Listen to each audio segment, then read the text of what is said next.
Warning: the following video contains explicit language which may be offensive to some viewers or inappropriate for children. The content within this video is intended for mature audiences only.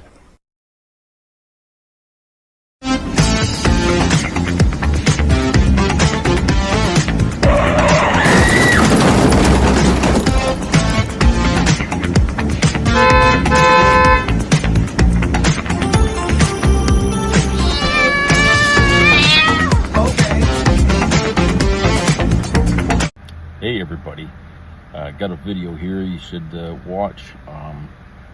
Ben Mysalis. Let's take a look at that. Media known as Fox is in a total panic mode right now as Donald Trump holds an emergency meeting at J.D. Vance's residence with Vance, with top DOJ officials like Pam Bondi and Trump's former criminal defense attorney turned number 2 at the Department of Justice, Todd Blanche, where they will be discussing how they further cover up the Epstein files. How do they handle Ghislaine Maxwell? Do they give her a pardon? Do they give her a commutation? What do they do to avoid this escalating and accelerating scandal that Donald Trump and the GOP are now guardians? They've always been, frankly, but they are demonstrating once again to the American people that they are GOP guardians of the pedos, and quite literally covering up for a pedo sex trafficking ring the way they are dealing with Ghislaine Maxwell and the way they are dealing with not releasing the Epstein files, in my opinion, of course. So Fox State Regime Media has James Comer, who chairs the House Oversight Committee on, and Comer says, look, I don't think when it comes to subpoenaing the DOJ, we're going to have to put up a fight at all, because Donald Trump says he's going to release those files. I take him at his word. Seriously, Comer? Here, play the clip. The American people, I don't think we'll have to put up a fight with the Department of Justice because President Trump has said he's going to release the Epstein files. I take him at his word. Our House... Folks, that's part of the cover-up. So while Comer's out there saying those things to the MAGA mush base who watches Fox, let's just look at Comer's actions. He's already canceled the deposition of Ghislaine Maxwell, the convicted sex trafficker, Epstein's co-conspirator, one of Donald Trump's former best friends in the 80s and the 90s and early 2000s. Her deposition was scheduled for August 11th. And of course, you know now, she met with Donald Trump's former criminal defense attorney, the number 2 at the Department of Justice, who granted her immunity, then moved her from the Tallahassee prison to the camp in Texas, which is like a resort for prisoners, and waived the fact that she's a convicted sex trafficker to put her in a minimum security facility. Now, in connection with Democrats outmaneuvering the MAGA Republicans to serve the Department of Justice with a subpoena for the Epstein files, which I covered this morning, James Comer's trying to cover up for the Trump regime by issuing subpoenas for Bill Clinton, Hillary Clinton, James Comey, and like 9 or 10 other people, but not a subpoena for Alex Acosta, Donald Trump's former labor secretary during his first administration, who was the United States attorney for the Southern District of Florida. These were all friends of Trump's and Epstein. That was the guy who gave Epstein the sweetheart non-prosecution agreement deal. So what James Comer's plan is, he's going to subpoena all of these people like Clinton's and then say, well, we can't get the Epstein files from the DOJ until Bill Clinton and Hillary Clinton have their deposition first. I just want to give you the context of what's going on with the cover-up. And now you can see it play out as Jesse Waters announces that the House Oversight Committee made that subpoena. Here, play this clip. Fox News alert. House Oversight just subpoenaed the Clintons and other top Democrats over the Epstein files. Bill, Hillary, Garland, Mueller, Eric Holder, and Comey, just a few of the names called in for depositions. All right, you see the plan evolving. Now, part of the plan is also to distract from the Epstein files. Donald Trump demanded the DOJ impanel a grand jury to criminally prosecute former President Obama, James Comey, others in the Obama administration, because Donald Trump says that Obama did something with Russia and Trump in 2016. Russia, Russia, Russia. Donald Trump just repeats that over and over again, even though we've all heard Donald Trump say, Russia, if you're listening, please hack the emails of my political opponents. And then they got hacked. It was a bipartisan report as well, which said that Russia did interfere with the 2016 election. But this is part of Donald Trump's distraction effort. Say you're going to criminally prosecute Obama. Also, he says he's going to criminally prosecute Democratic Senator Adam Schiff. Here, watch this. And tonight, an update on an Ingram Angle exclusive. A Trump administration source telling the Angle that a criminal investigation of Adam Schiff is underway, conducted by U.S. Attorney's Office in Maryland for possible charges involving mortgage fraud. And it just so happens that Fox gets all of these exclusives. Why? Because they're state regime media. James Comer on Laura Ingraham says, you know what? It's really the Republicans who are all about transparency. The Democrats are the one blocking all of this stuff. The Democrats are the ones not releasing the Epstein file. We're the ones releasing the Epstein files. Here, play this clip. The media has tried to make it out that Republicans didn't want to get to the bottom of this. The Republicans didn't want to be transparent. I can assure you Republicans want transparency more than Democrats, and we're going to do our job. We're going to provide oversight, and I think that we've got an administration that wants to be transparent. So I'm anxious to get started with this, and hopefully we'll be bringing people in very soon to depose them and interview them. I mean, right is quite literally up is down, left is right, everything is made up for these MAGA Republicans. Everything is the fascist propaganda tactics that you see in Russia and North Korea. What are you talking about? Y'all are literally covering it up. The Democrats were the ones who fought to release the files. You're fighting against it. Like, that's just literally what's happening. So then, as part of all of this kind of cover up, Laura Ingraham brings on Tulsi Gabbard. Tulsi Gabbard was basically getting pushed out of the Trump regime because she said that Iran had no nuclear capabilities, and that contradicted Donald Trump's thirst for having a failed strike on Iran, which we now know was an utter failure. But she's gotten back into Donald Trump's good graces by saying that she and FBI agents, they found burn bags of secret, super secret files that nobody's ever seen before about Russia in 2016. And the integrity of our republic means that we've got to prosecute Obama for treason, everybody. This ain't landing because we all know you're just covering up for Donald Trump's relationship with Epstein. We know what you're doing. Here, play this clip. They don't want you to know this. Oh my God! We're looking at how some And they further say that there's like this idea of saying that Obama is guilty of treason, that there's almost no chance that he's going to be charged or convicted of treason. So why even go there? And I'll pose that question to you. The integrity of our democratic republic depends on the American people knowing the truth about what actually happened and seeking that accountability, bringing about that accountability.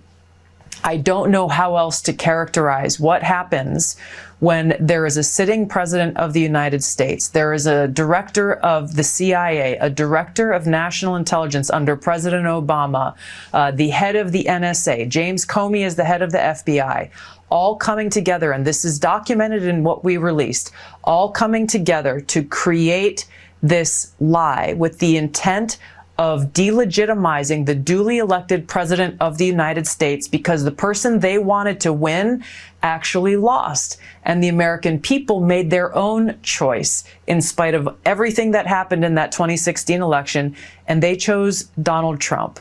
This was not a one-off thing. This wasn't just, oh, well, they fudged the lines a little bit. They created a lie and propagated that lie in order to try to undermine the person that the American people chose to be our president and commander-in-chief. Then we have Mark Meadows joining the fray. Hey, Mark Meadows, haven't heard about you in a while. Mark Meadows, in the last days of the Trump regime, was literally there at the fireplace burning stuff during the first Trump administration. But Mark Meadows says, look, let me tell you what's happening across the country.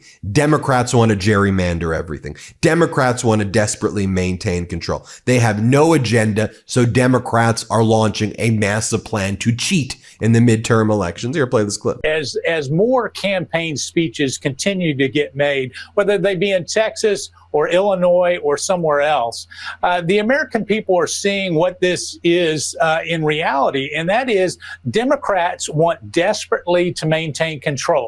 They have no plan. They have really no agenda. And so the only way that they can keep control is to try to keep the cards stacked against Republicans. And so here we are today with this fight. But I can tell you that at the end of the day, it will be a Republican agenda and a Republican majority that delivers on behalf of the American people. Really? Like you want us to believe? We see what Trump is doing. We know what Greg Abbott in Texas is doing. Like, we're not dumb. these people I'd have more respect for these idiots if they just went out there and said, look, we're fascist cucks, right? We're a cult. We are what we are. I'd be like, okay, that's who you are. Weird. Don't like you. But at least you're owning up to it. But they're not, because they're weak and they're pathetic, right? And so you have to go and be aggressive with these people because they're pathetic losers, because that's how pathetic losers behave. If y'all want to be fascist, just own it. Just own it and say, here's what I stand for. I stand for fascism. I hate that just say it. And then I'll be like, okay, that's who you are. We don't like you for that. You shouldn't be anywhere near any positions of government, but at least you're saying who you are, but they all like fake it. And then you have Tulsi Gabbard again saying, you know, what really happens here is that there's a propaganda arm of the deep state, and the propaganda arm, here, play this clip. That they do over and over and over again. And the next step they will take when they feel that they are not succeeding in getting rid of this truth that we have uncovered for the American people, then they will go down the route of we must destroy and smear and attack the credibility of those who are delivering the truth to the American people. They've done this to President Trump. They've done this to me. They've done this to so many different people, once again, who are trying to tell the American people the truth and expose these people, many of whom you just showed, for who they are as the propaganda arm of the deep state, which would have no power and no influence if they weren't able to feed their lies into a willing spokesperson through the propaganda media. The hell are they even talking about? Here they are again. Let's play it. This very serious investigation. You heard the media reaction, and a lot of these same people were just buying lock, stock, and barrel what was sold to them during the 2016 election. But they're essentially saying, this is all old news. This is such a stupid political move on their part. Into that, you say? They are using the same old tactic that the deep state's propaganda arm in the media uses. Whenever they come across something that is true and that doesn't go along with whatever their narrative is that they're trying to shove down the throats of the American people, they first usually ignore it, as they did when I first released these documents a couple of weeks ago. They tried to ignore it. When they realized that they weren't going to get away with this, that this story was going to continue breathing life, we continued releasing new documents. Then they decided, oh, we'll take this approach of say, oh, this is nothing. There's nothing really to say. Laura Ingraham wants us to believe what's happening in Texas is the way democracy actually should be working. Here, play this clip. An all-out war. Everything's out. But no, what's happening in Texas is democracy. And it terrifies Democrats because they're losing ground and they don't know what to do to regain it. Then they bring on Greg Abbott, who says the gerrymandering in blue states is the real problem. Play this clip. For example, I think Donald Trump won in all 5 of these seats that we will be making Republican seats. The same thing should apply in all those other states, Sean, that you mentioned in your monologue, where you pointed out the gross gerrymandering in these blue states have rejected Republican candidates for office that should be serving those states, should be serving our country. It's the gerrymandering in the blue states that has distorted the politics in America. All right, Governor, good for you. Good for the fight. We'll see if these guys show up and do their job as they should do. But clearly, they don't want the same rules applied to them. That's what this story is really all about. And then you have Sean Hannity saying that Bud Light needs to hire Sydney Sweeney. Here, play this clip. You know, the left is really despicable, pretty disgusting, but I do have an idea. I want to get your thought on it. What about after the Dylan Mulvaney disaster of Bud Light? If I was Bud Light, and I'm offering this to them no charge, if I was Bud Light, I would hire Sydney Sweeney tomorrow. And then Fox tries to normalize Donald Trump walking around on a roof by having Peter Doocy say, my wife doesn't like it when I go on the roof. This is perfectly normal behavior. Let me show you that clip here. Play it. From Washington, was he yelling to you, Peter? He was, Martha, and I was just standing down there looking up like, my wife doesn't like it when I go up on the roof. I wonder what the First She's Lady like, get down from thinks there about this. Yeah, go on down. We're right here.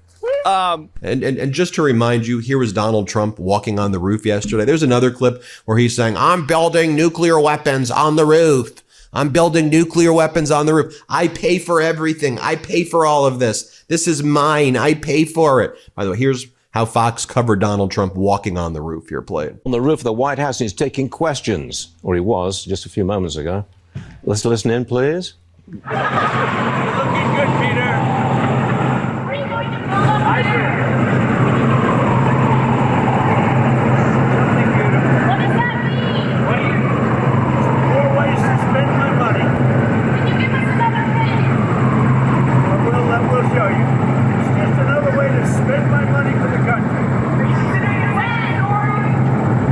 Anything I do is financed by me, so you're not worried. It's contributed. Just like my salary is contributed, but nobody ever mentions that. Are you going to add another level?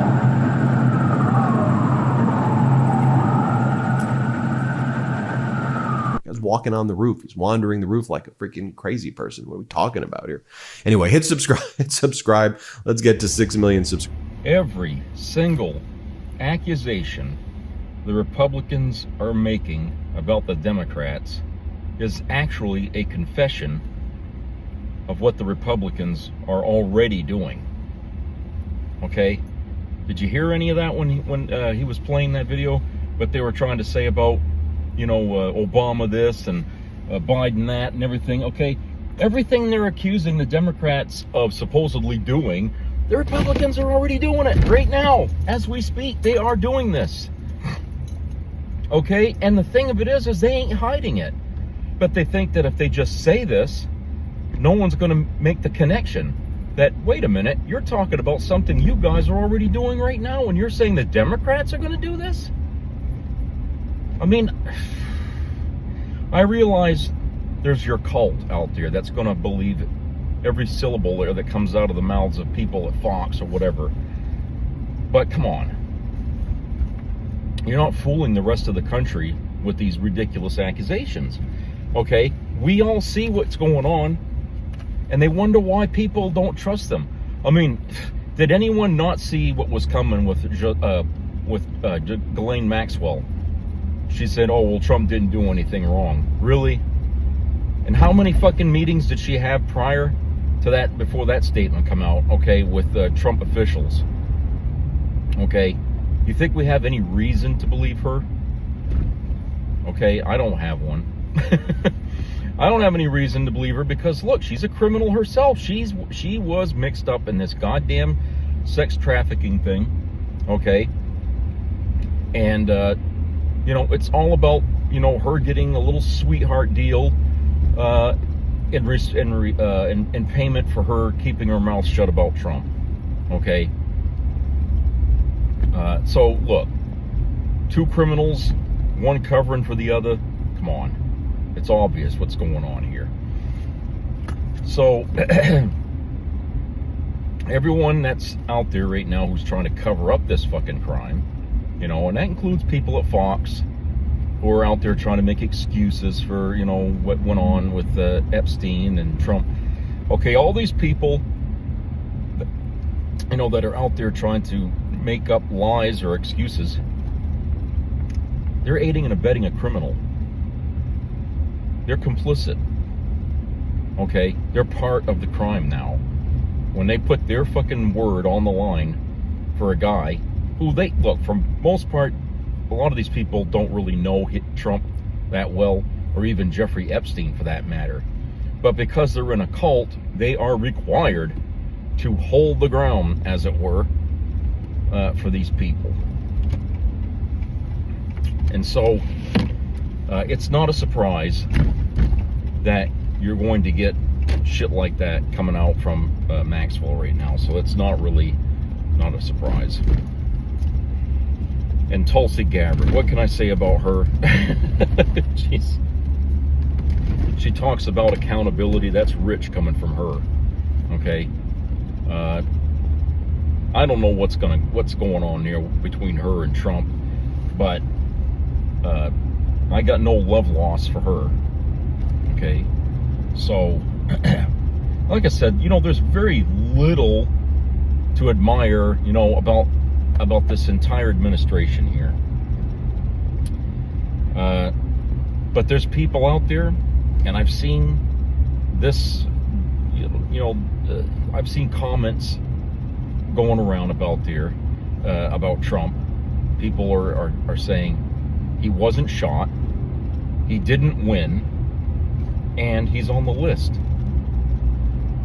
And I've seen more and more people basically saying the same thing in comments, which tells me that more people are starting to wake up to the fact that, you know, they've been hoodwinked, but they're also not believing anything he says now anymore, okay?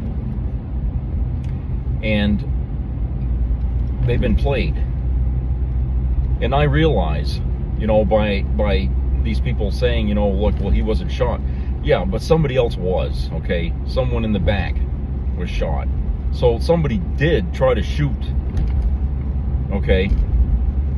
But were they really aiming for him or not? I mean, you know what I'm saying?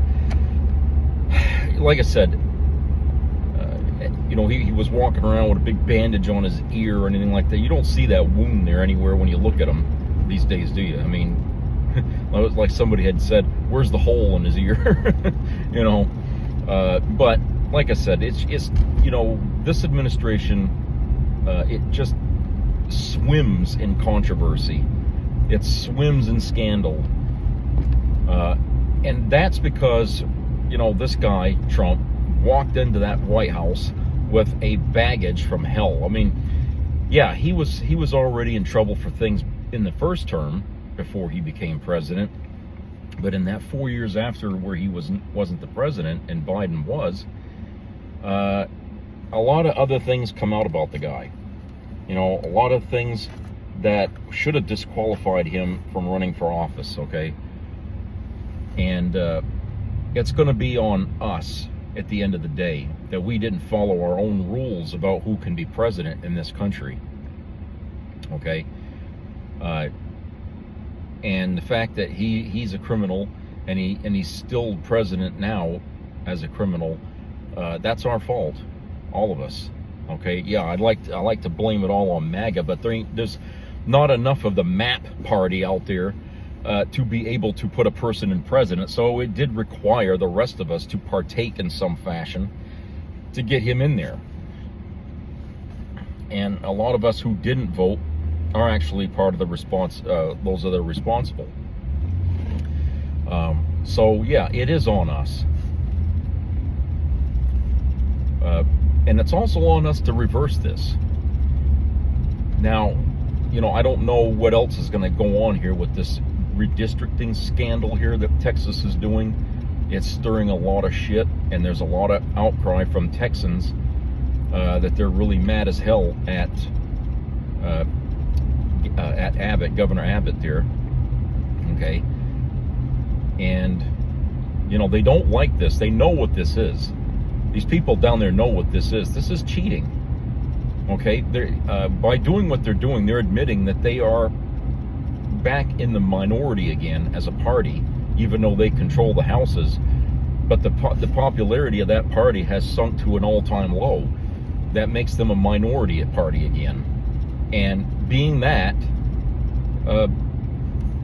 in this country, logically, they should not be in control of the houses. Okay, if they're of the minority view in America, they don't deserve that privilege to be controlling the houses. But they don't want to give it up. They want to push and shove their fucking views on all of us, even if we don't agree with them. That's what they want to do. They're trying to force us, you know, to swallow their shit. Even though time and time again, over the decades, we've voted against them on all these things that they're doing now. Okay, they were sick and tired of people, you know, not listening to them and not agreeing with them. That they felt like, well, we're just going to have to force it on them, and they made this whole goddamn scheme here of getting Republicans in office by any means necessary. You know, getting you know, people put in the courts so that way they can run defense for their schemes. You know, And the Democrats, didn't really put up much of a fight to stop it. And, that's on them. Okay. But this is something that needed to be done at the time. And now it's all going to be done in a drastic way in order for this correction to take place. And it means it's going to look nasty on the surface. But it's only because we waited so fucking long and ignored the problem for so long that it's become a big fucking thing. And now, in order to fix this thing, it's going to take a major movement in this country, and it's going to look like a goddamn civil war. But that's only because we waited too damn long to stop these things from happening. Okay? We were asleep at the wheel when the Republicans weren't. And that's the only thing that they can argue about to that, supposedly supports what they're doing. But if you ask anybody, do you like what they're doing about this? Do you like what they're doing about that? Okay, you're going to find that most people are going to say no. You even got people right now who voted for Trump that are losing everything because of him, because of his policies. They didn't think that was going to happen. But now that it has, they don't want that man in office. They want him out. They're pissed off totally at him. And what do you think they're going to do at the end of the day? They may not tell you to your face, but the next time an election comes around, these people are not going to vote Republican. They're going to vote independent or Democrat. Okay? That's what's going to happen. And Trump hasn't figured that out, or maybe he has. And that's the reason why all this gerrymandering shit's happening in Texas and elsewhere. Okay? But this is only going to spark a retaliation from the Democrats in kind, like what Governor Newsom is doing. Okay, and so he's setting the example that other blue states are going to follow to get rid of all the Republican votes. Now, what do you think that's going to lead to at the end? Okay, it's going to cause more strife in the government. It's going to cause a fracture, if you will. I mean, this could be the thing that drives the states apart. And what I mean by that, I mean by secession. This could be the catalyst that creates the first wave of states voting for secessionism, okay? Leaving the Union. Because they can't get their way. I see that coming.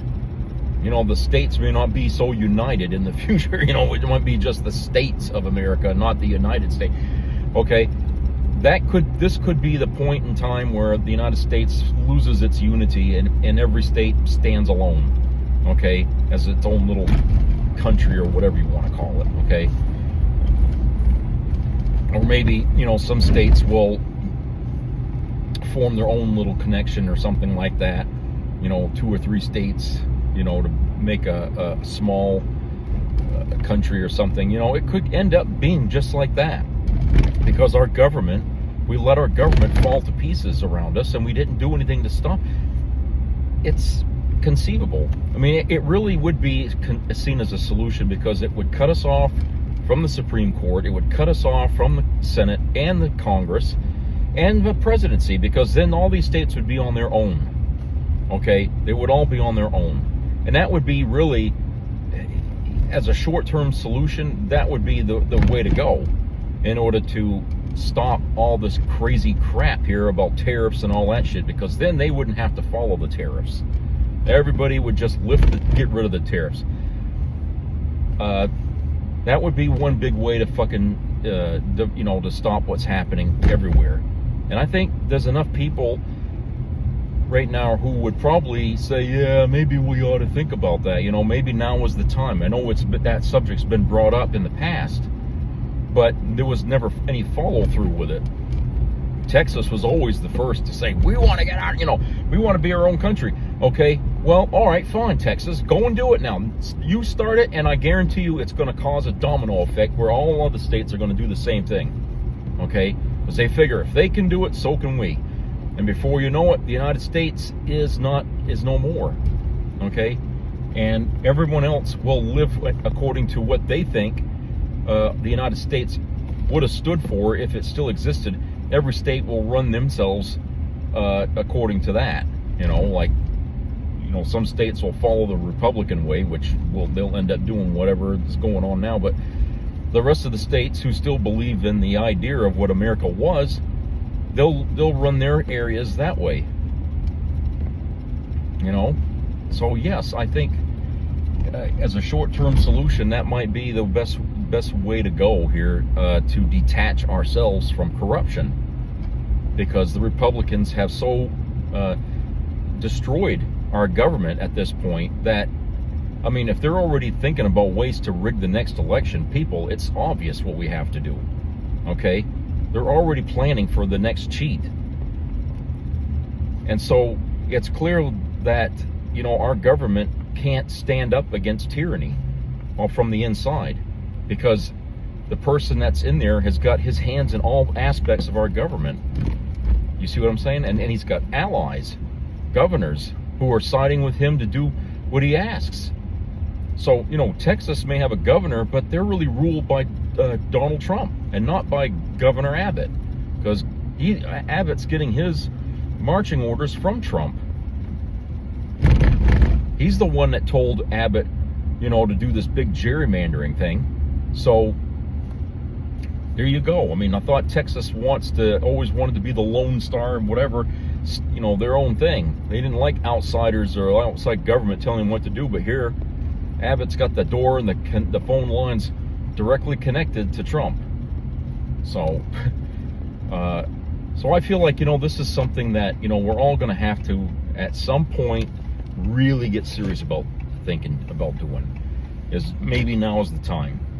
Maybe now is the time that we need to go to our state governments and start making the argument for secession. You know, if things get worse, okay, I'm not going to say really, it's pretty bad now, but if things get worse and we see there's no way out using the government, the federal way, then we're going to have to do it the state way. And that means we're just going to have to rip up our fucking paperwork that makes us a state of the union, okay, and simply just fall apart. You know, like I said, that's really the only option I think that really makes any sense to me at this point. If we really care at all about our lives and about being able to do things, you know, and keeping our jobs and being able to raise our kids and having schools and stuff, you know, sure, it'll be difficult at first to try to start your own little country and all that, but Jesus Christ, it's not going to be the kind of headache we're dealing with now, where the very people that are running our country or something are also the ones cutting our fucking nuts out. I mean, so, you know, so I feel like this is the time. This is the time that we need to really start thinking about stuff like that. Every state is going to have to build itself up to be stronger, because together we've weakened ourselves under the government. But if we separate ourselves from the government, each state has a chance to rebuild itself and become stronger as a state. All right? Because the government doesn't want to do anything with us anymore, especially with Trump in office. They're letting the country go to hell. That's his retribution campaign, or whatever you want to call it. That's his fucking agenda, is to get back at everybody for the last 4 years of, you know, running him through the courts. He wants to make everybody suffer. So that being said, he's our enemy. Why should we be attached to an enemy government? Okay? That's my point of view about that. I'll talk to you guys later. Take care.